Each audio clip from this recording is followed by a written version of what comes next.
단기간에 높은 수익을 얻을 수 있다고 속여 100억 원대 투자 사기를 치고 이른바 몸캠 피싱과 연애 빙자 사기까지 저지른 조직이 경찰에 붙잡혔습니다. 이들은 지인들을 해외로 유인해 범죄 조직에 강제로 가입시킨 이후 범죄 행위를 강요하기까지 했습니다. 정승환 기자가 보도합니다. 춘천의 한 오피스텔 복도로 경찰이 진입합니다. 잠시 뒤 집안에 있던 남성을 체포합니다. 체포된 남성은 투자 사기 혐의를 받는 범죄조직 팀장 A씨입니다. A씨와 그 일당은 고수익 해외 취업을 미끼로 지인들을 유인해 범죄 행위를 강요하고 110억 원대 투자 사기를 벌인 혐의를 받고 있습니다. 하나만 가지고 쭉 한 게 아니고 로맨스 스캠, 그다음 몸캠 피싱, 그다음 캄보디아 투자 리딩방 이렇게 팀별로 나눠져 있어요. A씨 일당은 지난해 10월쯤 평소 친분이 있던 지인들에게 단기간 고수익을 올릴 수 있는 해외 취업을 시켜주겠다고 속인 후 속칭 몸캠 피싱과 로맨스 스캠 등 범죄 행위를 강요했습니다.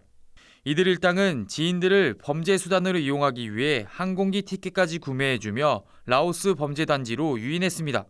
이후 이들에게 채팅을 통해 피해자들로부터 성적 영상을 받게 한 뒤 협박하도록 해 돈을 빼앗거나 SNS에 여성 사진을 게시해 피해자를 유인한 후 그림 경매 등 투자를 유도하는 방식으로 범행을 저질렀습니다. 이후 라오스에서 한국인 감금 사건이 불거지자 캄보디아로 거점을 옮긴 일당은 같은 해 12월부터 3개월간 유튜브를 통해 수익률을 조작한 투자 홍보 영상을 올린 뒤 피해자들을 속여 투자금을 가로챘습니다. 피해자 66명으로부터 투자금 명목으로 편취한 금액만 110억 원이 넘습니다. 이들은 범죄 수단으로 이용됐던 피해자의 신고로 덜미를 잡혔습니다.